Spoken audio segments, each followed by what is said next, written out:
I'm Dan Barber. I'm the chef of Blue Hill and Row 7 Seed Company, and you're listening to Ingredient Insiders. This is Ingredient Insiders. I'm John Magazzino. And I'm Andrea Parkins. On each episode of Ingredient Insiders, we'll be talking with chefs and food writers about their favorite ingredients. We'll then speak to the producer of that ingredient to learn its history, how it's made, and why chefs love to use it in their restaurants. Well, we got a great one today, Andrea. I am so happy to be in the suburbs of New York City at the legendary Blue Hill at Stone Barns. Chef Dan Barber has been on our list since the inception of this podcast, so it's a real get for us. We've had some great guests, and Dan, I've known him forever, but he's a very busy guy. He's just started in the last few years a company called Row 7 Seeds, in addition to running Blue Hill Restaurant in New York City and Blue Hill at Stone Barns, where we are today. And I am thrilled to have him on the show and to be talking about vegetables with flavor. Right. And I think that it's something that, you know, you would think, oh, anything that I'm going to go to the grocery store and get, it's going to be perfect. Oh, look, this apple or this squash is a beautiful color. But when you get home sometimes and you eat it, it doesn't always have that flavor that you're anticipating.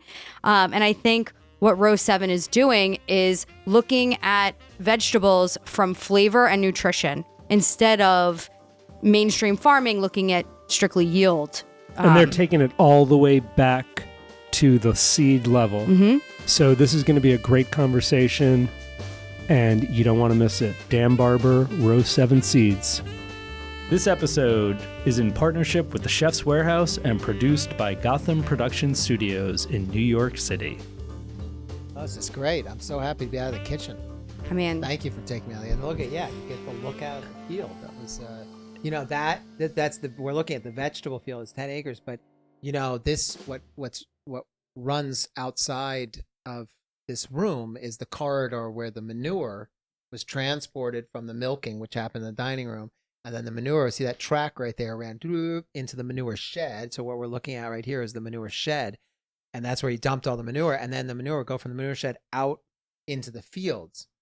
And what's interesting is that, like, if you're a dairy farmer, let's say at, 5 o'clock in the morning, you want to get your cows at the closest field, right? I mean, just human nature, So the field that was most fertilized, where the manure would go and where the cows would end up circling, would be the field closest right to the manure here. shed. It's always the most fertilized field in dairy farms. So this was a dairy farm for 100 years. And that field has, tremendous amounts of fertility, which is why it became the vegetable field. So much of like what we serve in the dining room is really an annuity based on many, many years of fertilization from dairy cows. What years was this farm most active? Well, it was built in the early 30s. Yeah. And then it kind of in the 1950s, it was built because the Rockefeller family wanted, JDR, the oil baron, wanted the grandkids to have some, he thought they were becoming city slickers. So he wanted them to have more experience with actual, like, do real work kind of thing. Yeah. And so they built this for the kids to milk the cows, after church on Sundays. Wow. That was the idea. Yeah. did your parents do that for you? No, they didn't No. build me anything. They just made me Magazine. go. Wait I had to till- go till- shovel snow. Boy, no, you were born with a silver spoon. Yeah, sure. Come on, baby. Yeah. And then they grew up, and so this was like, it was laying low for a while. And then David Rockefeller is the last surviving grandson. His wife was really founded American Farmland Trust and built this back into actually a Semitol beef operation, which was here until she passed away. And then it was zoned for 52 housing lots, and Mr. Rockefeller didn't want to see that happen and created Stone Barn Center in memory of his wife, which is what Unbelievable. we're looking out on. Yeah, right. But then how did you? I was going to say, let's Sorry. let's take a step back and talk about how this even came to Yeah. be. I met Dan sometime in the 1990s. We were kids, Andrea. Yeah. Is that right? In the Yeah, 90s? For sure. You had Yeah. Dan Barber Catering. Yeah. It was a one-man show, pretty much. magazine. Two-man show. Were you bringing him truffles? Yeah. He was buying caviar. He was buying Mm. truffles. Mm. There's a very interesting, funny story behind this too. Kind of how I think we became, Dan and I, friends and working together. What's that magazine? Which is, I don't know if you remember this, but Is Dan, it okay that he calls you a friend?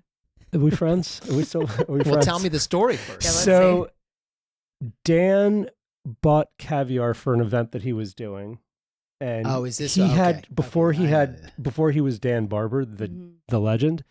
He used we wouldn't give him credit terms. I'm sorry to say.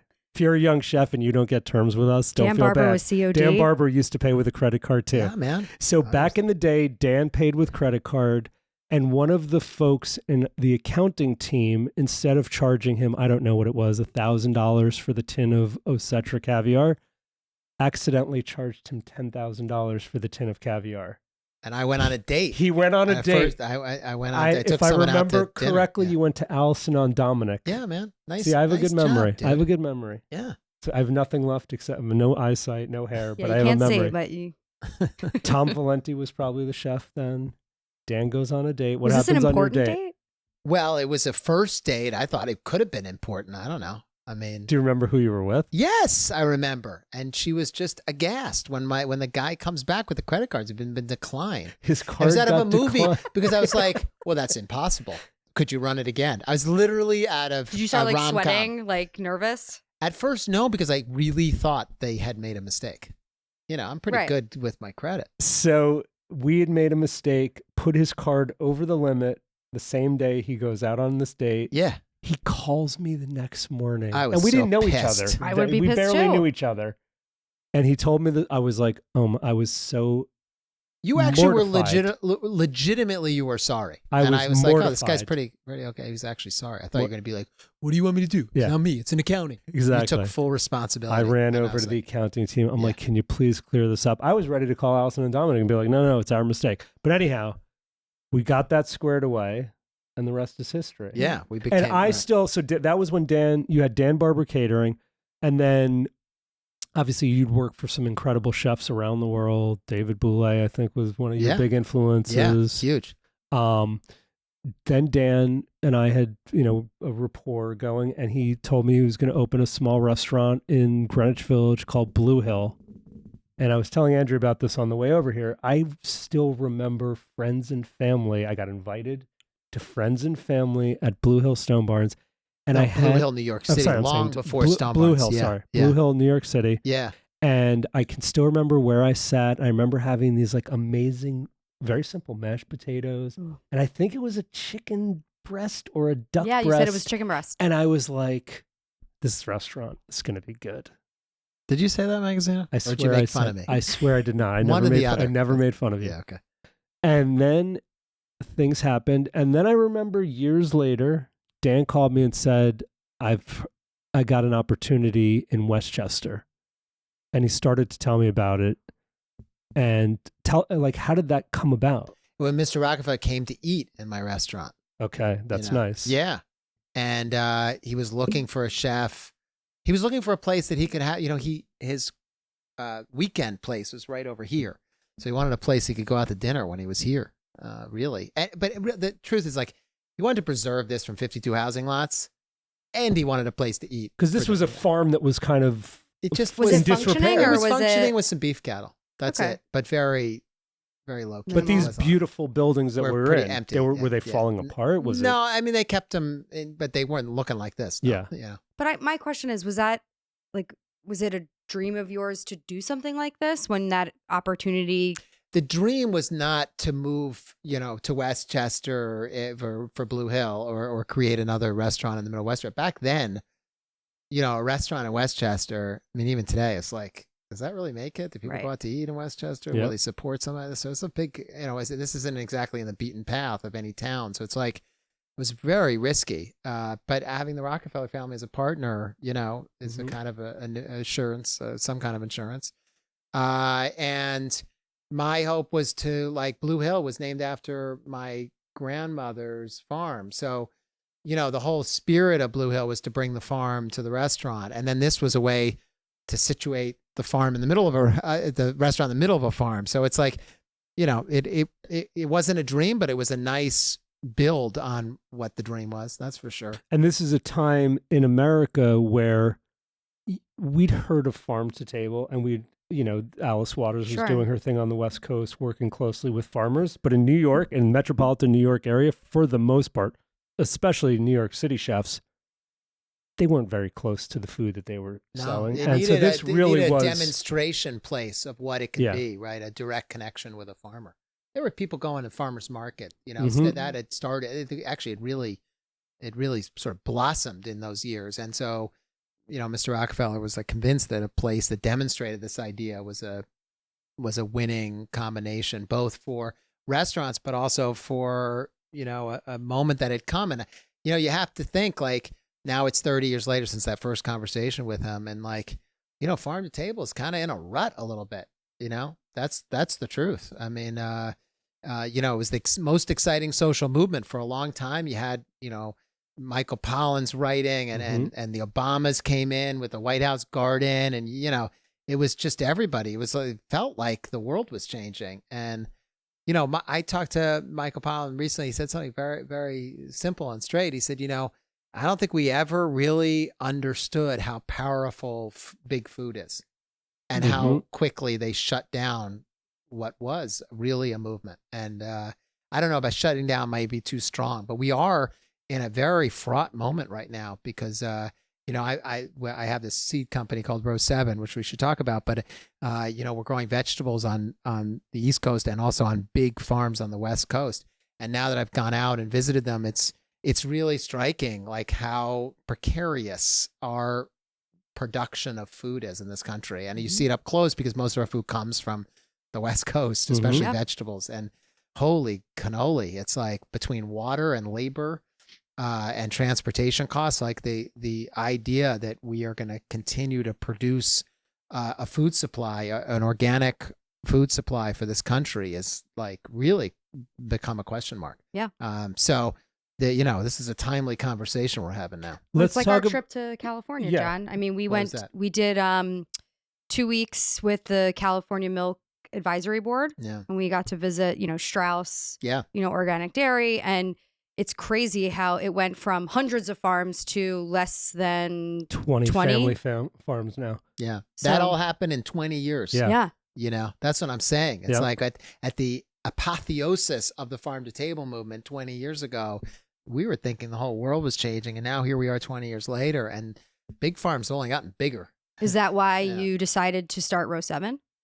Well, it's not. I mean, in the backdrop of that, I think, sure, there's part of it. I mean, part of it was just honestly, it was just a revelation that breeders who create vegetables, new varieties of vegetables, just do not talk to chefs. That's why we started. It's there's an opportunity here, and really, it happened because 15 years ago, this breeder walked into my kitchen, a squash breeder who I didn't know, and he came in the kitchen after his meal.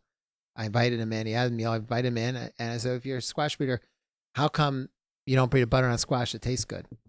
Why are we adding maple syrup and brown sugar to squash on Thanksgiving to make it serviceable?" And he said, "The reason I've never bred a butternut squash that tastes good is because no one's ever asked me to breed for flavor." Now, that was 15 years ago, almost to the day, and I think it was a before and after moment for me. So the curtain went down because it's here I am talking about farms, organic, local, and I'm peeling back the onion of getting to the source, the farmer and the soil, but I have ignored the breeder and the seed because that's really where you dial back to, and then where it starts and where the operating instructions are for the whole for our whole farming, for our whole food system is embedded in seed, and ignoring seed is the problem actually. And look, today, 65% of seed is owned by 4 companies. Four companies control our food supply. It's about 65. It's a little above 65%. And they're all chemical companies, by the way. They're not food companies. They're chemical companies. Because they fertilize the seeds. Exactly. It's a rigged game. It's crazy. Man. It's a rigged game. And their interest is maximum output, yield, efficiency, and storability. Also storability and cosmetic appeal. It's a big one. Yeah. It's because that's what people buy. The thing that's certain color, certain size, fits a SKU, so they can calculate how you distribute it. I mean, that's what seed breeding is. And, this guy 15 years ago, Michael Mazurek, who actually became co-launched the company with me, is like, there's an opportunity because it's not heirlooms. It's the divide was like the Monsanto maniacs and the people who are doing the things we're just talking about, yield and cosmetics. Or your other choice is you go back to seed that's 400 years old, and you get an heirloom and an heritage or whatever, and that's what you evangelize. But there's this wide open possibility in between, which is modern breeding, but with old world techniques and in pursuit of nutrition and flavor, which is how our food system, which is how food developed over 10,000 years. It's just 9,950 years it sort of stopped and industry took over. And here we are. I feel like it's an American problem. Absolutely. Because 100%. I was recently on a trip to France, and it's the same thing every time, whether I'm in France or Italy or Spain. I go to the farmer's market. That's one of my favorite things to do. Or I go to even just the produce shops, and I see these products and I taste these products, and I'm just baffled by how good they are. And the farmers there, it's pride. You have to eat my tomatoes. They are the best tomatoes. Versus here, where it's how many tomatoes can fit in this box that I'm going to, and it seems then to me sell. like there's a farmer's market on every other street in Paris, and yet every single one of them has, I said this to Lauren, I said, on this one street, you're finding better produce in these three markets than you are perhaps in all of the United States. Right. More flavor. And when I say better, I mean more flavor. Sure. Just beautiful, and also the variety, different types of radishes and different potatoes and all these things that you don't see here. And see, most people say, it's because of the farming or the culture demands. Yeah. Those are all true, but it's also seed. Yeah. And the American dominance of seed that is the most common denominator is the issue. And you're not selecting. If you're selecting for size, cosmetics, shelf storage, yield, you're selecting against flavor. That's how you can't select for all of those at one time. And that the problem is, we've allowed that to happen. So I didn't know any of this when I started Row 7. Honestly, it was just like, it was this breeder, this squash breeder, a guy who created a beet that you guys are carrying called the Badger Flame beet. I was on the phone with him just by accident. Not long after the conversation with the squash breeder, and the waiter was in the middle of service, and the waiter walked in with another ticket that said table allergic to beets. I was getting this because in the winter we serve a lot of beets, and back then we were on a tip system, so the waiters knew that we serve a lot of beets, and they felt like their tips suffered. We gave a table multiple courses of beets. Who knew about the beet allergy? Well, yeah, beta. Everyone's got a beta version, or it just gave a beta table allergic to beets. And I remember reading it. I was like, this, and I was like, Erwin, who's a breeder, Orthodox Jewish breeder from Madison, Wisconsin. He's like, I think I might have a beet for you. My kids were embarrassed that I was a beet breeder because all their friends made fun of the dad that created the worst vegetable in the world. And he researched, why do kids actually hate beets so much? And he nailed it. It's called geosmin. It's this cluster of compounds that expresses intense earthiness for kids anyway, who are very sensitive to it. And actually a lot of adults are. You sometimes don't grow out of it. Anyway, he created a beet that's very low in geosmin, extremely low. It tastes like the cross between like a melon and a sweet potato. It's crazy delicious. And so he's like, I got this. And I was like, wow, okay. So he sends it to me, and I I pop a gasket. It's like, this is stuff unbelievable.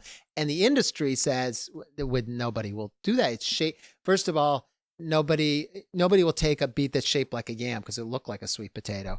And the yield isn't enough on it. Anyway, fast forward now, it's grown coast to coast. I was just reading about in Austin, Texas, they had a Badger Flame cook-off with 12 chefs. Nothing to do with Row 7. Yeah. Then it's just chefs who love this beet. So it's, that's why we started the company. It was like this like crazy refugia breeders who had these varieties that did not fit a spec for the industry, but had no outlet.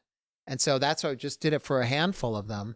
And today, do they create the varieties, or is there a seed bank somewhere that has all of these heirloom seeds? Well, breeders like Erwin, the Orthodox Jewish beet breeder that created the Badger Flame beet, is using the library of genetics that is banked, Uh-huh. and they're crossing older varieties that are banked with newer varieties. Yep. They're kind of menage a trois the whole thing Yep.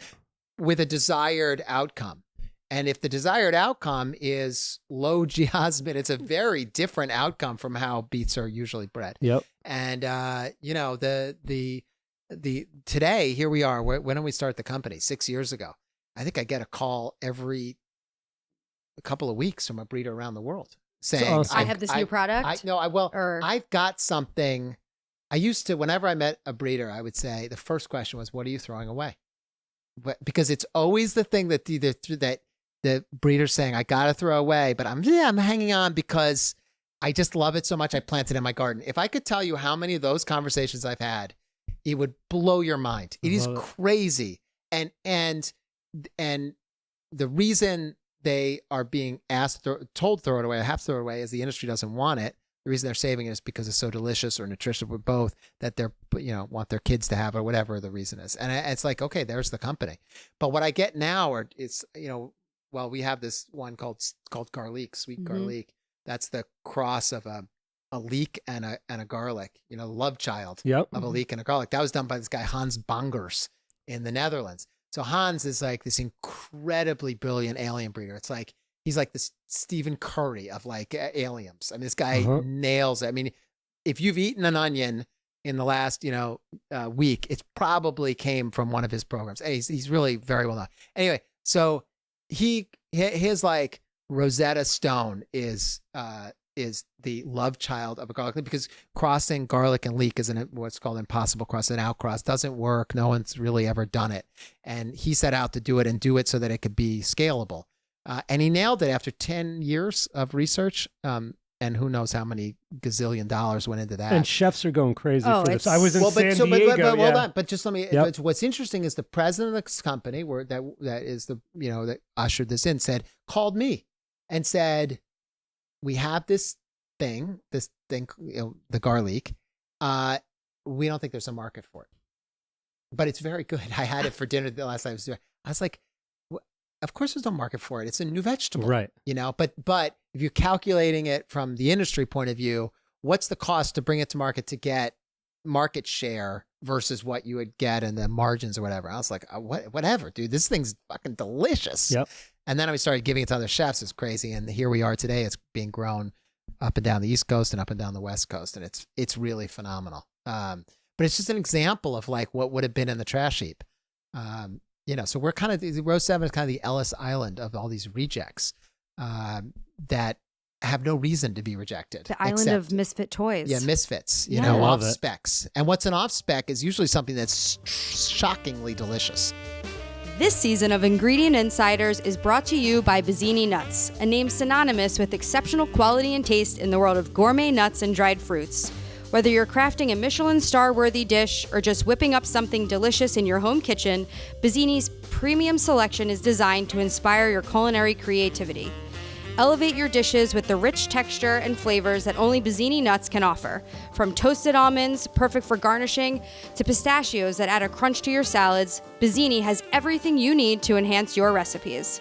Don't miss this chance to impress your palate and your guests with Bizzini Nuts, the chef's choice for quality and flavor. By the way, I keep saying delicious and nutritious. What I learned, I didn't know this when I started the company. This is a very late inning revelation. It's like nutrition and flavor are the same thing. And actually, when you think about it, like, of course, flavonoids, more nutrient dense, flavors, and all that. But, I didn't know that then. It's like, if you're selecting for nutrition or you're selecting for flavor, you're going along a certain pathway. Right. And it's almost always that those two things work in tandem, which is kind of cool. By the way, the idea that yield works against that is fucking cuckoo too. That's a whole line that's also new. I'm still learning that now. I just here, newsflash. We started, we have in Row 7, and we started the company with it, called the Upstate Abundance Potato, which you're selling in crazy delicious potato. Okay, how did this potato come about? I start using the this new shrunken butternut squash from that breeder. Mm-hmm. I start using the Badger Flame Bee, and then I get a call from one of their friends, Walter DeJong from Cornell University, head potato breeder. Walter breeds chipper potatoes. Mhm. Chipper potatoes Chipper for the Yep. Lay's potato chips. He's like the number one breeder. But he's like, well, I didn't want my tombstone to read that I bred just chipper potatoes that are, there's causing diet-related diseases for everyone who eats too many potato chips or processed food or whatever. So I'm offended by the Idaho russet potato. I think I can do much better. He created this potato, which was a trial number 150, which we trialed here and then became Upstate Abundance potato. And he's like, the reason I want to create a potato that you don't have to put sour cream and bacon bits to make it taste good. It's not a vector for fat.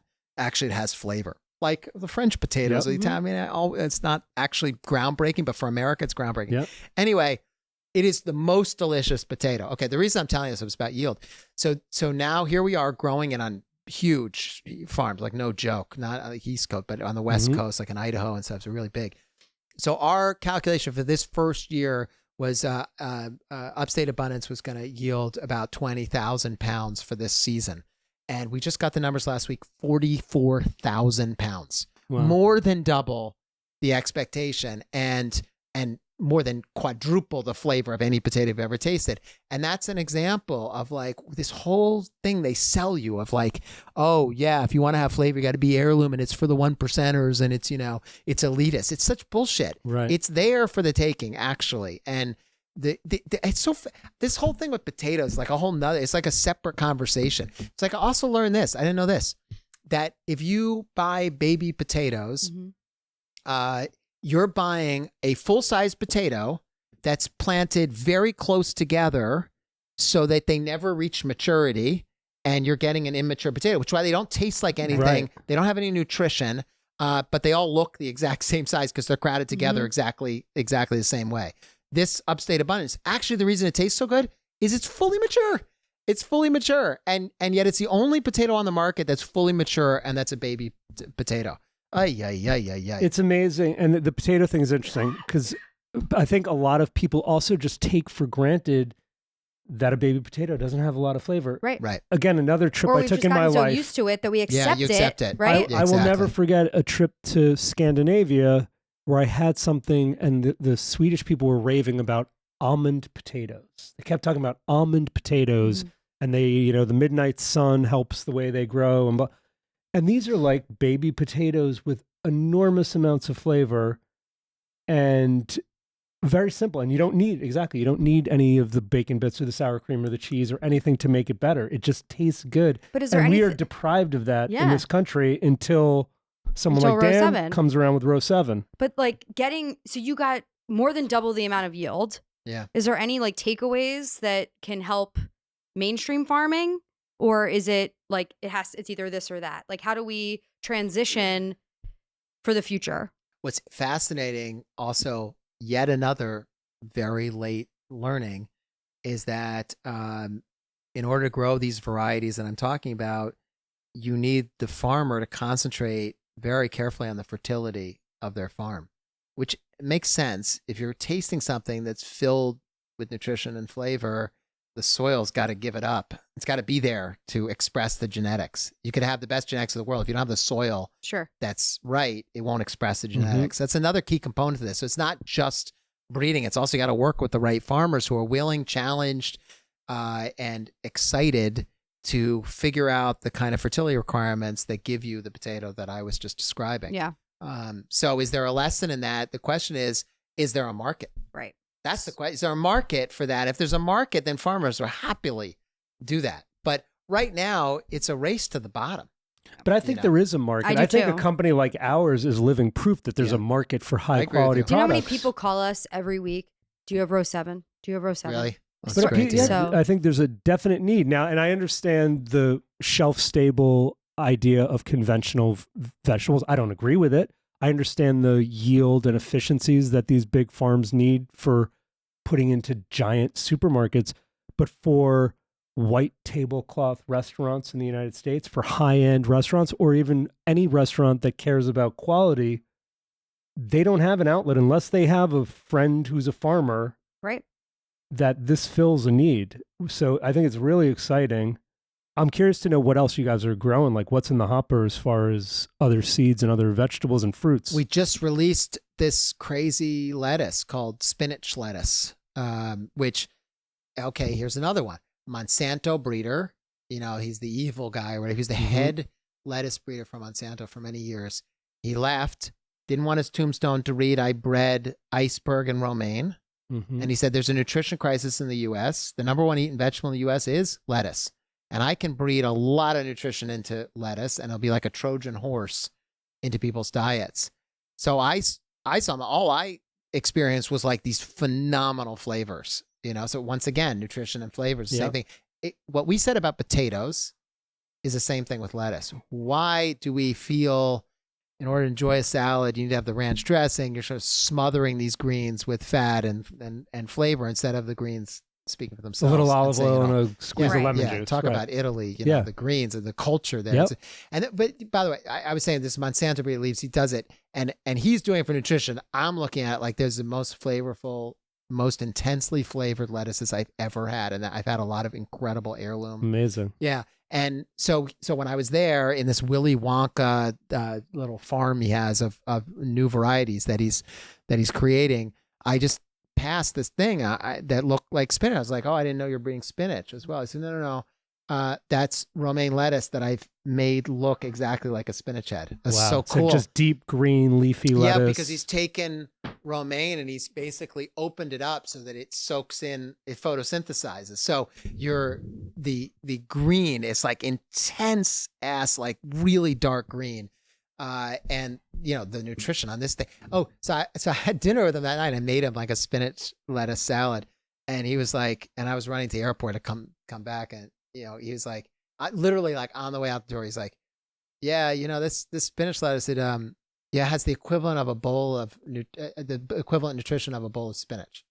And I was like, really? Wow. He's like, yeah, I got tested once. Lots of iron and stuff like that. Yeah. Well, not as high as spinach, but it has a lot of other things that spinach does. Anyway, so I'm like, it stayed with me. I was like, that's actually a revolution.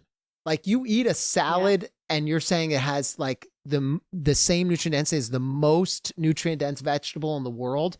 So I got like, when I got back, I was like, wrote him, I was like, hey, that study you were talking about, can you send it to me? He said, oh yeah, I'll send it to you. I just got to dig it up. Didn't hear from him. 2 weeks later, it stayed with me. I'm like, hey, Bill, like that thing would be really interesting. He's like, oh man, I keep forgetting. I'll send it to you tonight. And nothing, didn't hear it. So I was like, you know what? This isn't real.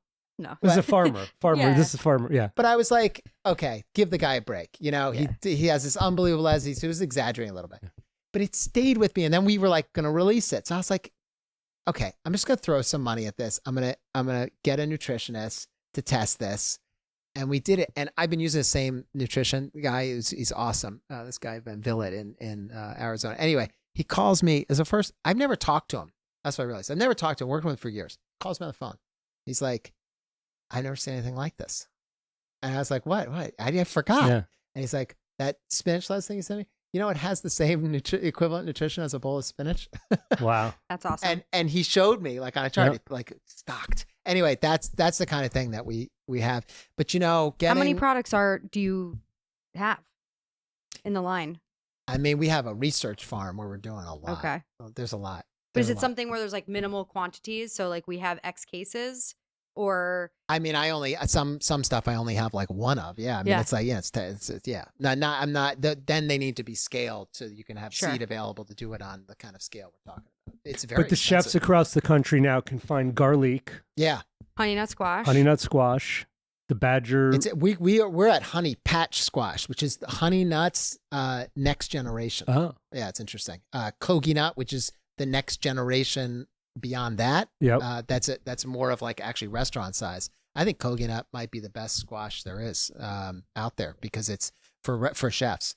Because in this is one squash, you get multiple servings. Like tonight, I was just going over with the guys. Like, we're doing the last course is going to be a Kogi nut steak with a side of beef, because it's so meaty and flavorful and delicious. So I love it. Then we have potatoes. We have some tomatoes in our lineup there. We got the Midnight Roma, high anthocyanin tomato, which is super delicious Roma tomato.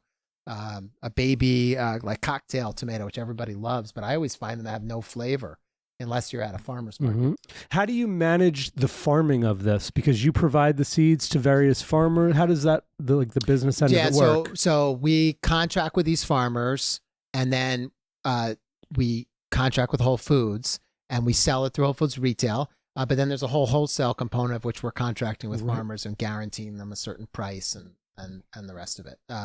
But yeah, I mean, this whole thing is driven by chefs. It's not driven by me. I mean, we have partner chefs. We have 150 partner chefs that are test driving the genetics of new varieties with partner farms in every region of the country. Yeah. So are farmers reaching out to you that want to be involved? Yeah, a lot want to be involved, definitely. And a lot of chefs want to be involved. And the best way to be involved is give us your feedback in every corner of the country. Yep. Because, a variety that thrives here doesn't thrive, in Florida. And I got to be careful. Like we got to make sure that this is the kind of thing that really can scale. And when a scale means you can grow it in a large expanse, at a price that people can afford.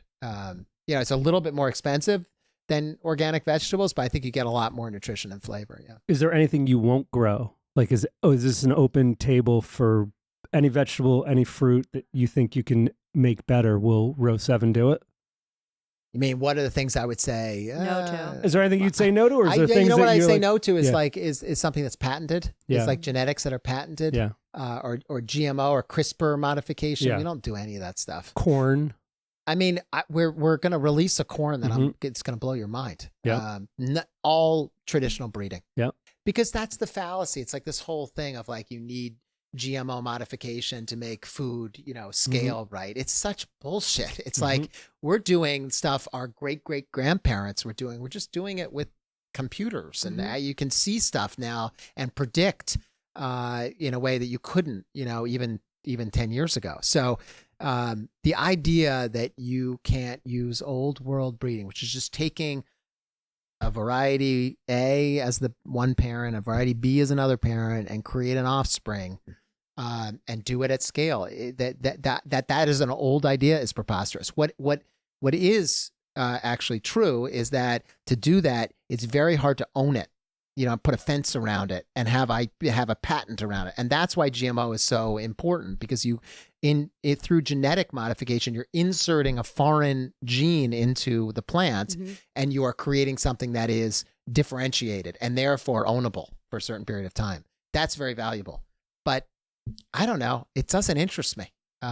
In part because I've never tasted a GMO modification that tastes good. Right. So why do you need someone patenting life like that? It just seems so crazy. Money. Yeah, well, money. Yeah, money's driving it. And I'm trying to make a go of this company without that, because I think the cultural patent's pretty big. If we could get around these varieties that really taste good, you have a sort of patent there. It's like no one else, Now other people could jump into it, but I think you need the chef's advocacy, which is why Row 7 is founded with chefs. I can't say that enough, because we just talked about potatoes that need to be appreciated as potatoes, and lettuce needs to be. Well, that's a cultural shift. Right. Who's going to do that? It's got to be chefs. Yep. It's got to be chefs who lead the way 100%. and show people. Trend-setting. Exactly. And I think this is really one of the most important, I don't want to call it discovery, but like one of the most important innovations that what you're doing and getting back to like of our time. Vegetables with flavor for the chefs, for the restaurants. It's so important. It's also for nutrition, like feeding people. Yeah. If you think about, like, we have a serious issue with hunger, and if we can produce vegetables that have higher nutrition, I mean, you could solve a lot of problems. And higher flavor. I mean, better flavor. Sure. Because I think people don't run to vegetables or grains, by the way. We haven't even talked about grains, but we don't run to those as center of the plate because they just don't deliver on satisfaction. So, our food system's skewered towards protein, in part because it's more satiating and it tastes better, and people, covet it more. But they covet it more because vegetables and grains have been bred to be sideshows. And lowest common denominator. I keep going down. Lowest common denominator. Yeah. When they're not appreciated and not loved, they become a commodity, and that's what they are. And so then you accept a potato that only is satiating if you have fat, salt, and that's a travesty. It's a travesty for our food system. It's a travesty for pleasure. I mean, it is, and that's why when you go to these other countries, you're like, Jesus. that whole cultural thing, it starts with seed, it continues through the farmer, and it continues through people's love of just delicious food. Yep. And we need to change that. But we have to start with seed. So if the seed's not right, if the genetics aren't there, you can have the best farming in the world, but it's not going to express it. If the genetics aren't there for flavor, nutrition, and yield, so they can actually feed a lot of people, you can have the best soil and the best farming in the world, but you will not express it. And so I think starting at the source is the way to go. And you're right, it's just a revolution. So when chefs are ordering for their restaurant, do they need to ask for row 7 from their produce supplier, like ourselves Chef's or Warehouse. whoever they're working with? Yeah. Row 7, and I want this specific variety. Well, but just row 7, and then you can get what varieties you have in there. And I would say further the chef that the less you do with our varieties, the better, because they're definitely more expensive. So if you're dealing with that, you also have to calculate sort of a life cycle of like dealing with the vegetable, which is like you don't often need a protein this is the star of the plate. It's the star of the plate. Yep. And therefore it's actually very cheap. And that's why I brought up the example of the kogi nut is our final course tonight. Yep. And I'm not doing it as a gimmick. It's justifiable. It's just seriously justifiable. And that, to me, that would justify a more expensive price. And I think everyone would start to, and it's not just cooks, it's a home cooks, would start to feel more justified if they could look at vegetables as stars of the show, center of the plate. Yeah. So if you're a home cook, go to Whole Foods. If you're a chef, Chef's Warehouse on our West Coast. And in the next month, we'll also have it on the East Coast. So very exciting. Thank you for supporting. Thanks, guys. Dan. Yeah. That was such an amazing conversation. Thanks for listening to this episode of Ingredient Insiders. Follow us on Instagram at Ingredient Insiders. You can find the products we discussed on today's episode at chefswarehouse.com or at your favorite specialty retailer.